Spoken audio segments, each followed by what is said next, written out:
दोस्तों, हमारी ये कहानी है तनिष्का नाम की एक लड़की की जो सावन के सोमवार का व्रत हमेशा से रखती है और भोलेनाथ जी में बहुत ही श्रद्धा रखती है। तो दोस्तों देखिए उसके साथ क्या होता है इस सावन के सोमवार को। और इस पूरी वीडियो को देखने के लिए हमारे इस चैनल को सब्सक्राइब ज़रूर से कर लें और बेल आइकन की बटन को दबा के ऑल ज़रूर कर दें। ये कहानी है तनिष्का नाम की एक लड़की की जो भोलेनाथ की बहुत बड़ी भक्त थी। उसने सावन के हर सोमवार एक व्रत रखने का और मंदिर जाने का नियम बनाया था। लेकिन सावन के तीसरे सोमवार को जो हुआ उसने उसकी पूरी ज़िंदगी ही बदल दी। सुनसान रास्ता और अजीब शुरुआत। एक दिन तनिष्का की आंख बहुत देर से खुली। वो करीब 3:30 बज रहे थे। मंदिर गांव के थोड़ा बाहर एक बरगद के पेड़ के पास था। चारों तरफ घना कोहरा और एक अजीब सा सन्नाटा था। तनिष्का हाथ में पूजा की थाली लिए अकेले निकल पड़ी। रास्ते में हवा अचानक से ठंडी हो गई और तनिष्का को लगा कि जैसे कोई उसके पीछे चल रहा हो। जब उसने पीछे मुड़कर देखा तो वहाँ पर कोई भी नहीं था, सिर्फ सूखे पत्तों के चटचट की आवाज़ आ रही थी। उसने इसे अपना भ्रम समझा और ओम नमः शिवाय बोलते हुए आगे बढ़ने लगी। वो मंदिर के पास पहुँचते ही तनिष्का को एक अजीब सा दृश्य दिखा। वहां पर पहुंचते ही एक लकड़ी का दरवाजा जो हमेशा ही ताले में बंद रहता था वो आधा खुला हुआ था। अंदर से लाल रोशनी पड़ रही थी। तनिष्का ने जैसे ही मंदिर में कदम रखा घंटियों की आवाज़ अपने आप ही उसे सुनाई देने लगी। लेकिन वहां पर कोई भी नहीं था जो घंटी बजा रहा हो। तनिष्का की धड़कन तेज हो गई। वो शिवलिंग के पास बैठ के जल अर्पित करने लगी।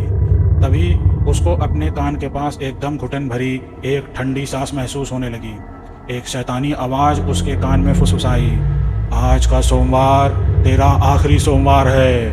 तनिष्का उल्टे पांव घबराते हुए पीछे देखी। शिवलिंग के ठीक पीछे एक काली छाया खड़ी थी।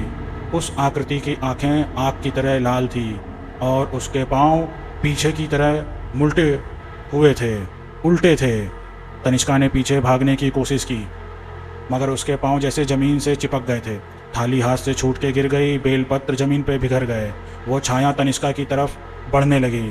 उसके आगे बढ़ने से मंदिर की सारी मोमबत्तियां एक साथ बुझ गई। उस मंदिर में उस छाया की एक भयानक हंसी गूंजने लगी।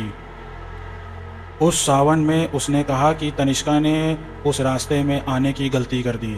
उसने कहा कि ये शिव जी का मंदिर नहीं, ये हमारा ठिकाना है। ये सुन के तनिष्का की सांस अटकने लगी थी।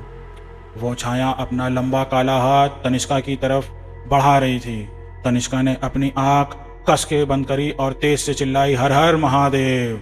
जैसे ही उसने महादेव का नाम लिया मंदिर के गर्भगृह से एक सफ़ेद रोशनी निकली और एक जोर का धमाका हुआ और वो काली छाया जोर से चिल्लाने लगी।